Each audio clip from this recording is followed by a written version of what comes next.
നമസ്കാരം. എല്ലാ പ്രിയപ്പെട്ട കൂട്ടുകാർക്കും നമ്മുടെ ഇന്നത്തെ വീഡിയോ ക്ലാസ്സിലേക്ക് ഹാർദമായ സ്വാഗതം.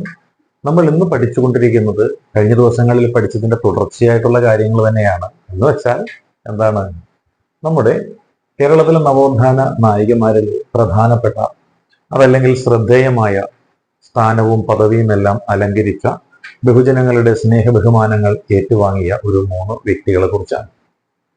അതിൽ ഒരാള് അക്കമ്മ ചെറിയാനാണ്, മറ്റൊരാൾ ലളിതാംബിക അന്തർജനമാണ്, മറ്റൊരാൾ KR ഗൗരിയമ്മയാണ്.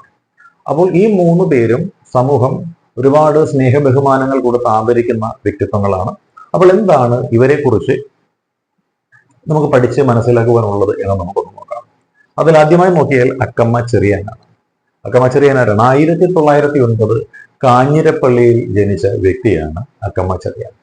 1909 കാഞ്ഞിരപ്പള്ളിയിലാണ് അക്കമ്മ ചെറിയാന്റെ ജനനം. അക്കമ്മ ചെറിയാൻ ഒരു സഹോദരി ഉണ്ടായിരുന്നു. സഹോദരിയുടെ പേരാണ് റോസ് അമ്മ പുന്നൂസ് എന്ന് പറയും. അപ്പോൾ 1909 കാഞ്ഞിരപ്പള്ളിയിൽ ജനിച്ച അക്കമ്മ ചെറിയാൻ ആരാണ്? ഇന്ത്യൻ നാഷണൽ കോൺഗ്രസിന്റെ കേരള ഘടകമായിട്ട് അന്നുണ്ടായിരുന്ന ഒരു സംഘടനയുണ്ട്. സംഘടനയുടെ പേരാണ് തിരുവിതാംകൂറിലെ സ്റ്റേറ്റ് കോൺഗ്രസ് എന്ന് പറയുന്നത്, TSC എന്ന് പറയും, ട്രാവൻകൂർ സ്റ്റേറ്റ് കോൺഗ്രസ്. 1938 തിരുവിതാംകൂറിലെ ഉത്തരവാദ ഭരണം വേണമെന്നുള്ള ആവശ്യം ഉന്നയിച്ചുകൊണ്ട് രൂപീകരിക്കപ്പെട്ട സംഘടന അതായിരുന്നു ഈ തിരുവിതാംകൂറിലെ സ്റ്റേറ്റ് കോൺഗ്രസ് എന്നുള്ള സംഘടന.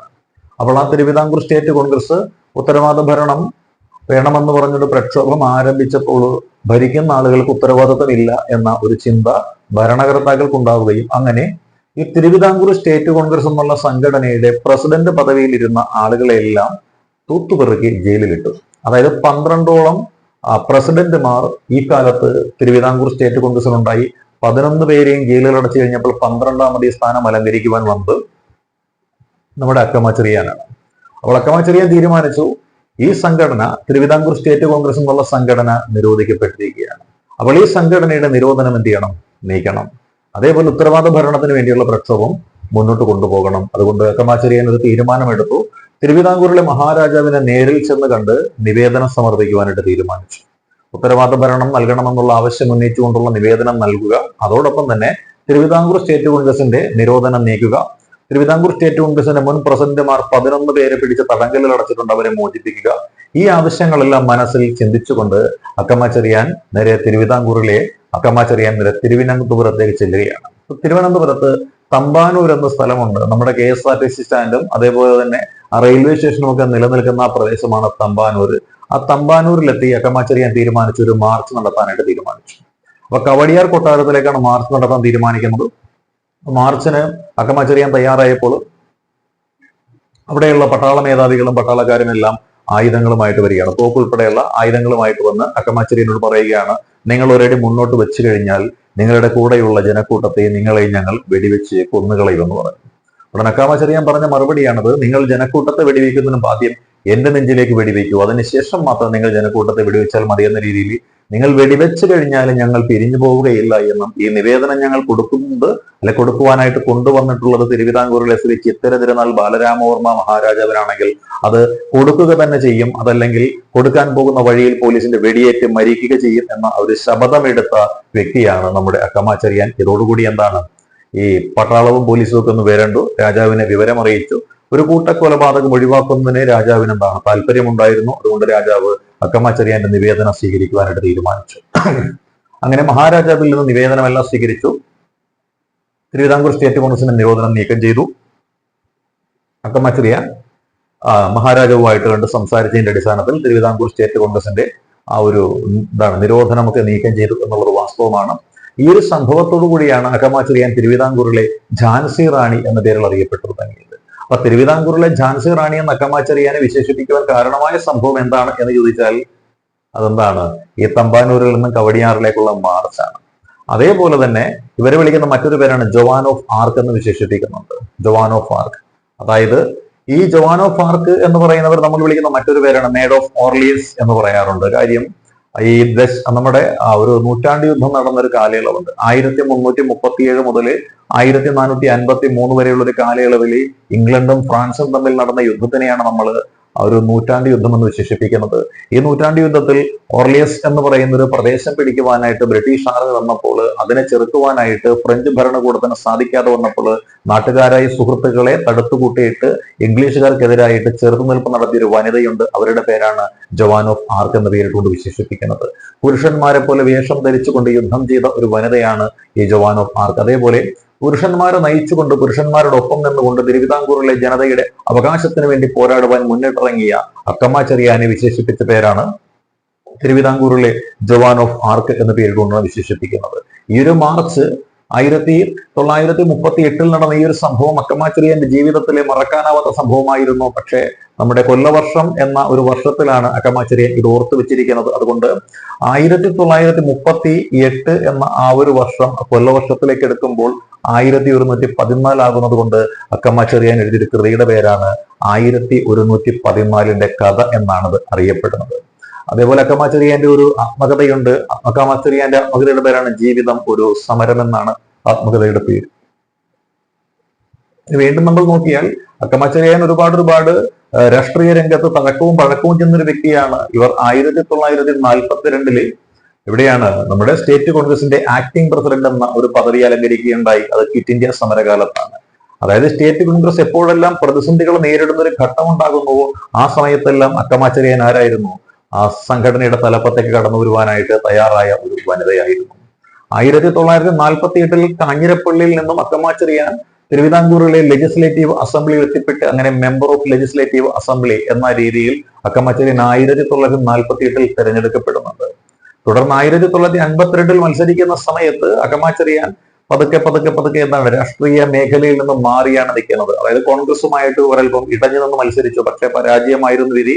അവര് 1957 മത്സരിക്കാൻ ശ്രമിച്ചെങ്കിലും പരാജയപ്പെട്ടു. അതേ തുടർന്ന് സജീവ രാഷ്ട്രീയത്തിൽ നിന്നും വിരമിച്ച് മാറി നിൽക്കുന്ന ഒരു പ്രവർത്തനമാണ് കണ്ടത്. അക്കമ്മ ചെറിയാൻ ഒരു സ്കൂൾ അധ്യാപിക എന്ന നിലയിൽ സേവനമനുഷ്ഠിച്ചിരുന്ന ഒരു വ്യക്തിയായിരുന്നു.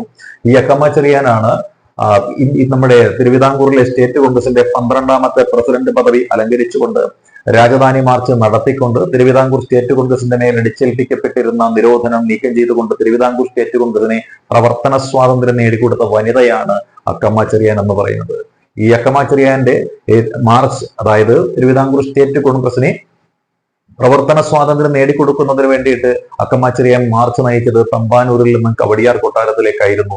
ഈ മാർച്ച് നയിച്ചുകൊണ്ട് പോലീസിന്റെയും പട്ടാളത്തിന്റെയും മർദ്ദനങ്ങളെ തൃണവൽ ഗണിച്ചുകൊണ്ട് മുന്നോട്ട് പോയ അക്കമ്മ ചെറിയാനെ ജനലക്ഷങ്ങൾ സ്നേഹ ബഹുമാനങ്ങൾ നൽകി വിളിച്ച അല്ലെങ്കിൽ ചാർത്തിക്കൊടുത്ത പേരാണ് ജോവാൻ ഓഫ് ആർക്ക് എന്ന് വിശേഷിപ്പിച്ചു ഇവിടുത്തെ തിരുവിതാംകൂറിലെ. അതേപോലെ തന്നെ ഝാൻസി റാണി എന്ന് വിശേഷിപ്പിച്ചു ഇവിടുത്തെ തിരുവിതാംകൂറിലെ. അപ്പൊ ഈ വക കാര്യങ്ങളെല്ലാം അക്കമ്മ ചെറിയാന്റെ ആത്മകഥയിൽ എഴുതി വെച്ചിട്ടുണ്ട്. അക്കമ്മ ചെറിയാന്റെ ആത്മകഥയുടെ പേരാണ് ജീവിതം ഒരു സമരം എന്നത്. ഇതേപോലെ ഈ തിരുവിതാംകൂറിലെ രാജധാനി മാർച്ചിനെ കുറിച്ച് അക്കമ്മ ചെറിയാൻ എഴുതിയൊരു കൃതിയുണ്ട്. അതിന്റെ പേരാണ് 1114 കഥ എന്നാണ് ഇത് അറിയപ്പെടുന്നത്. അപ്പൊ നമ്മൾ അക്കമ്മ ചെറിയാൻ എന്നുള്ള മഹത് വ്യക്തിയെ കുറിച്ച് ഇപ്പോൾ പഠിച്ചു കഴിഞ്ഞു. ഇനി അടുത്തത് നമ്മൾ പഠിക്കാൻ പോകുന്നത് ലളിതാംബിക അന്തർജനം എന്ന വ്യക്തിയെ കുറിച്ചാണ്. ലളിതാംബിക അന്തർജനത്തെ കുറിച്ച് നമുക്കറിയാം. ആരാണ് ലളിതാംബിക അന്തർജനം? നമ്മുടെ മലയാള ഭാഷ സംഭാവന ചെയ്ത ഒരു മികച്ച സാഹിത്യകാരി എന്ന വിശേഷണത്തിന് എന്തുകൊണ്ടും അനുയോജ്യയായ വ്യക്തിയാണ് ലളിതാംബിക അന്തർജനം. 1909 കൊല്ലം ജില്ലയിലെ കോട്ടവട്ടം എന്ന സ്ഥലത്താണ് ലളിതാംബിക അന്തർജനം ജനിക്കുന്നത്. ലളിതാംബിക അന്തർജനത്തിന് ഒരു സഹോദരൻ ഉണ്ടായിരുന്നു. സഹോദരന്റെ പേരായിരുന്നു ഡി ദാമോദരൻ പോറ്റി. ഈ ഡി ദാമോദരൻ പോറ്റി കേരള നിയമസഭയുടെ സ്പീക്കർ പദവി അലങ്കരിച്ച വ്യക്തിയാണ്. അതേപോലെ തന്നെ അദ്ദേഹം മന്ത്രി പദവിയും അലങ്കരിച്ച വ്യക്തിയാണ് ഡി ദാമോദരൻ പോറ്റി. അദ്ദേഹത്തിന്റെ സഹോദരിയായിരുന്നു ലളിതാംബിക അന്തർജനം. ലളിതാംബിക അന്തർജനത്തിന്റെ ആദ്യ കൃതി എന്ന് പറയുന്നത് ലളിതാഞ്ജലി എന്ന് പറയുന്ന കൃതിയാണ്. ഇതിനുശേഷം അംബികാഞ്ജലി എന്ന് പറയുന്ന മറ്റൊരു കവിതാ സമാഹാരവും കൂടി ലളിതാംബിക അന്തർജനം പ്രസിദ്ധീകരിക്കുകയുണ്ടായി. ലളിതാംബിക അന്തർജനം കൈവക്കാത്ത മേഖലകൾ വളരെ വിരളമാണ്. സിനിമ എന്ന ആ ഒരു മേഖലയിലും ലളിതാംബിക അന്തർജനം കൈവയ്ക്കുകയുണ്ടായി. അതായത് ലളിതാംബിക അന്തർജനം തിരക്കഥ എഴുതിയ അല്ലെങ്കിൽ സംഭാഷണം എഴുതിയ, തിരക്കഥയും സംഭാഷണവും എഴുതി കൊടുത്തൊരു സിനിമയുടെ പേരാണ് ശകുന്തള എന്ന പേരായ ഒരു സിനിമ. 1965 ശകുന്തള എന്ന സിനിമ ഇവിടെ നമ്മുടെ ലളിതാംബിക അന്തർജനം തിരക്കഥയും സംഭാഷണവും എഴുതി നൽകിയത്. 1976 കേന്ദ്ര സാഹിത്യ അക്കാദമി അവാർഡ് ലഭിച്ച ലളിതാംബിക അന്തർജനത്തിന്റെ കൃതിയുടെ പേരാണ് അഗ്നിസാക്ഷി എന്നാണ് പറയുന്നത്.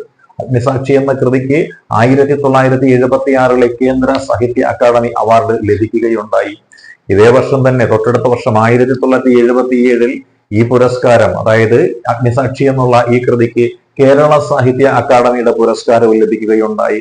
അത് മാത്രമല്ല 1977 പ്രഥമ വയലാർ പുരസ്കാരം, വയലാർ രാമവർമ്മ മരണമടഞ്ഞതിന് ശേഷം വയലാർ രാമവർമ്മ ട്രസ്റ്റ് ഏർപ്പെടുത്തിയിരിക്കുന്ന പ്രഥമ വയലാർ പുരസ്കാരം ലഭിച്ചിരിക്കുന്നതും നമ്മുടെ ലളിതാംബിക അന്തർജനത്തിനാണ്, അവരുടെ അഗ്നിസാക്ഷി എന്നുള്ള നോവലിനാണ്.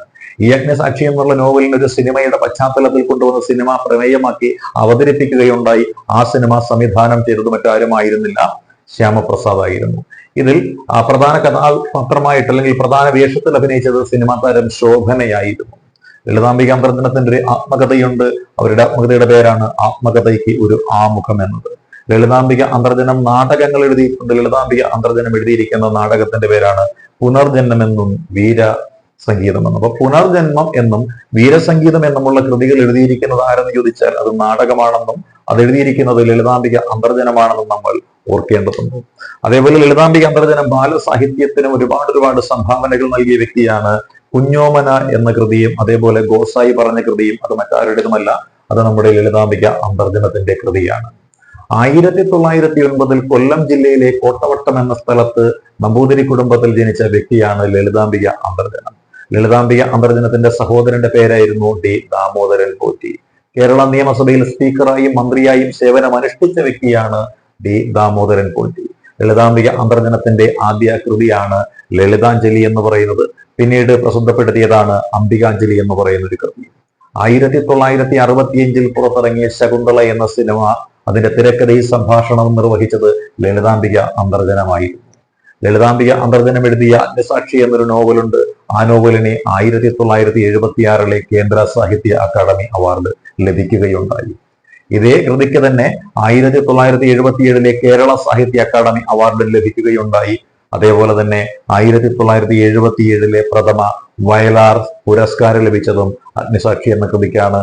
ഇത്രയേറെ പുരസ്കാരങ്ങൾ ലഭിച്ച അഗ്നിസാക്ഷി എന്നുള്ള കൃതി എഴുതിയതാരാണ്? നമ്മുടെ ലളിതാംബിക അന്തർജനമാണ്. ലളിതാംബിക അന്തർജനത്തിന്റെ അനുവാദത്തോടു കൂടിയിട്ട് ഈ കൃതിയെ ഒരു സിനിമയാക്കി മാറ്റിയ വ്യക്തിയാണ് ശ്യാമപ്രസാദ്. ലളിതാംബിക അന്തർജനത്തിന്റെ ആത്മകഥയുടെ പേരാണ് ആത്മകഥയ്ക്ക് ഒരു ആമുഖം. നാടക മേഖലയിൽ ലളിതാംബിക അന്തർജനം കൈവച്ചിരുന്നു. നാടകത്തിന്റെ പേരായിരുന്നു പുനർജന്മം എന്നും വീരസംഗീതം എന്നും. ഇതേപോലെ ബാലസാഹിത്യവും ചെയ്തിട്ടുണ്ട്. ബാലസാഹിത്യമാണ് കുഞ്ഞോമന അല്ലെങ്കിൽ ഗോസായി പറഞ്ഞ കഥ. ഇങ്ങനെയുള്ള കുഞ്ഞോമനയെന്നും ഗോസായി പറഞ്ഞ കഥയെന്നും പറയുന്ന രണ്ട് ബാലസാഹിത്യ കൃതികളും എഴുതിയ ആളാണ് നമ്മുടെ ലളിതാംബിക അന്തർജനം എന്ന് പറയുന്നത്. ഇനി നമുക്ക് നോക്കേണ്ടതും പഠിക്കേണ്ടതും ആരെ കുറിച്ചാണ്? അത് KR ഗൗരിയമ്മയെ കുറിച്ചാണ്. അവൾ ആരാണ് ഗൗരിയമ്മ എന്ന് നമുക്ക് എല്ലാവർക്കും തന്നെ അറിയാം. ഗൗരിയമ്മ എന്നത് ആരാണ്? കേരം തിങ്ങും കേരളനാട് KR ഗൗരി ഭരിച്ചിടുമെന്ന് 1970 ശേഷം ഒരു മുദ്രാവാക്യം ഉണ്ടായിട്ടുണ്ട്. നമുക്ക് എല്ലാവർക്കും അറിയാം. അത് 80കളിലും ഇതേ മുദ്രാവാക്യം ഉയർത്തപ്പെട്ടിട്ടുണ്ട്. എന്നാൽ KR ഗൗരിയമ്മ മന്ത്രി പദവിയിൽ ഇരുന്നു എന്ന് മാത്രമേ ഉള്ളൂ. മുഖ്യമന്ത്രി പദവിയിലേക്ക് KR ഗൗരിയമ്മയ്ക്ക് എത്തിച്ചേരുവാനായിട്ട് സാധിച്ചിരുന്നില്ല. എന്നാൽ നമ്മുടെ കേരളത്തിൽ ഏറ്റവും കൂടുതൽ കാലം MLA പദവി അലങ്കരിച്ച വനിതയാരെന്ന് ചോദിച്ചാൽ അതിനുള്ള ഉത്തരം KR ഗൗരിയമ്മയാണ്. ഏറ്റവും കൂടുതൽ കാലം മന്ത്രിപദം അലങ്കരിച്ച വനിതയാരെന്ന് ചോദിച്ചാൽ അതിന്റെ ഉത്തരം KR ഗൗരിയമ്മ തന്നെയാണ്. അല്ലെ, ഏറ്റവും കൂടുതൽ കാലം MLA സ്ഥാനം വഹിച്ച, ഏറ്റവും കൂടുതൽ കാലം മന്ത്രിസ്ഥാനം വഹിച്ച, ഏറ്റവും കൂടിയ പ്രായത്തിൽ മന്ത്രിപദം അലങ്കരിച്ച വനിതയും മറ്റാരുമായിരുന്നില്ല, നമ്മുടെ KR ഗൗരിയമ്മയാണ്. 1919 ജൂലൈ 4 ചേർത്തല താലൂക്കിലെ പട്ടണക്കാടിന് സമീപമുള്ള അന്തകാരനഴി എന്ന സ്ഥലത്താണ് KR ഗൗരിയമ്മ ജനിച്ചത്. ഒരു സാധാരണ ഒരു കയർ കർഷക തൊഴിലാളി കുടുംബങ്ങളിലെ ജീവിതം എങ്ങനെയാണോ അതേ രീതിയിൽ തന്നെയായിരുന്നു ഗൗരിയമ്മയും അവരുടെ ചെറിയ പ്രായത്തിൽ ജീവിച്ചിരുന്നത്. എന്നാൽ കുടുംബം ഉന്നത വിദ്യാഭ്യാസമാണ് ഗൗരിയമ്മയ്ക്ക് നൽകിയിരുന്നത്. എറണാകുളം മഹാരാജാസ് കോളേജിൽ നിന്ന് BA ബിരുദം സ്വന്തമാക്കിയതിനു ശേഷം ബാച്ചിലർ ഓഫ് ലോ അഥവാ BL എന്ന ബിരുദം സ്വന്തമാക്കിയത് എറണാകുളം ലോ കോളേജിൽ നിന്നായിരുന്നു. തുടർന്ന് കമ്മ്യൂണിസ്റ്റ് പാർട്ടിയുടെ സജീവ പ്രവർത്തനത്തിലേക്ക് KR ഗൗരിയമ്മ എത്തിപ്പെടുകയാണ്. 1952 54 തിരുക്കൊച്ചി നിയമനിർമ്മാണ സഭയിൽ ഗൗരിയമ്മ അംഗമായിരുന്നു. 1957 കേരള നിയമസഭയിലേക്ക് വിജയിക്കുക മാത്രമല്ല മന്ത്രി പദവി അലങ്കരിക്കുകയുമുണ്ടായി. ഇതേ മന്ത്രിസഭയിൽ പ്രധാനപ്പെട്ട വകുപ്പ് കൈകാര്യം ചെയ്തിരുന്ന TV തോമസ് എന്ന മന്ത്രിയെ വിവാഹം കഴിച്ചതോടുകൂടി ഇന്ത്യയിലെ ഏതെങ്കിലും ഒരു സംസ്ഥാനത്ത് വിവാഹിതരാകുന്ന മന്ത്രി ദമ്പതിമാർ അല്ലെങ്കിൽ വിവാഹിതരാകുന്ന മന്ത്രിമാർ എന്നുള്ള ഖ്യാതി KR ഗൗരിയമ്മയെ തേടിയെത്തുകയുണ്ടായി. 1964 ആശയപരമായ ഭിന്നതകൾ കാരണം കമ്മ്യൂണിസ്റ്റ് പാർട്ടി വിഭജിക്കപ്പെട്ടപ്പോൾ ഗൗരിയമ്മ ഉറച്ചു നിന്നത് CPM എന്ന പക്ഷത്തായിരുന്നു. ഗൗരിയമ്മയുടെ ഭർത്താവായിരുന്ന TV തോമസ് ഉറച്ചു നിന്നത് CPI എന്ന പക്ഷത്തും ആയിരുന്നു. ഏറ്റവും കൂടുതൽ കാലം MLA ആയിരുന്ന വനിതയാണ് KR ഗൗരിയമ്മ. നമുക്ക് അറിയാം, ഈ KR ഗൗരിയമ്മ ഇവിടെ 1957 ആദ്യത്തെ കമ്മ്യൂണിസ്റ്റ് മന്ത്രിസഭയിൽ അംഗമായിരിക്കുന്ന സമയത്താണ് ഭൂപരിഷ്കരണ ബില്ല് ആദ്യമായിട്ട് അവതരിപ്പിക്കുന്നത്. എന്നാൽ ഈ ഭൂപരിഷ്കരണ ബില്ല് അവതരിപ്പിച്ചത് പാസാക്കി നിയമമാക്കി ഇന്ത്യയിലുള്ള ഭൂമിയില്ലാത്ത ഭൂരഹിതരായ ജനങ്ങൾക്ക് ഭൂമി കിട്ടുന്നതിന് വേണ്ടുന്ന നിയമ പരിഷ്കരണം നടത്തിയ മുഖ്യമന്ത്രി സാക്ഷാൽ അച്യുതമേനോനായിരുന്നു ആ സമയത്ത്. ഏത് സമയത്ത്? 1970-കളിൽ. അന്ന് KR ഗൗരിയമ്മ മന്ത്രിയെ അല്ല എന്നുകൂടി ഓർത്തേക്കുക. അതേപോലെ തന്നെ 1994 പാർട്ടിയുമായുള്ള അഭിപ്രായ ഭിന്നതയെ തുടർന്ന് KR ഗൗരിയമ്മ ഒരു പ്രസ്ഥാനം രൂപീകരിച്ചു. ജനാധിപത്യ സംരക്ഷണ സമിതി എന്നുള്ള JSS സംഘടനയായിരുന്നു ഗൗരിയമ്മ രൂപീകരിച്ചത്. ഗൗരിയമ്മയുടെ ആത്മകഥ, അതിന്റെ പേരാണ് ആത്മകഥ എന്നാണ് പേര്. ഇതിന് 2011 കേരള സാഹിത്യ അക്കാദമി പുരസ്കാരം ലഭിക്കുകയുണ്ടായിട്ടുണ്ട്. അപ്പോൾ നമ്മളിപ്പോൾ പഠിച്ചത് ഗൗരിയമ്മ, ലളിതാംബികാംബരധനം, അതേപോലെ തന്നെ അക്കമാചെറിയൻ എന്നീ 3 മഹത് വനിതകളെ കുറിച്ചാണ്. അപ്പോൾ ഈ ഒരു വീഡിയോയെ കുറിച്ചുള്ള നിങ്ങളുടെ അഭിപ്രായങ്ങളും നിർദ്ദേശങ്ങളും കമന്റ് ബോക്സിൽ രേഖപ്പെടുത്തുക. All the best.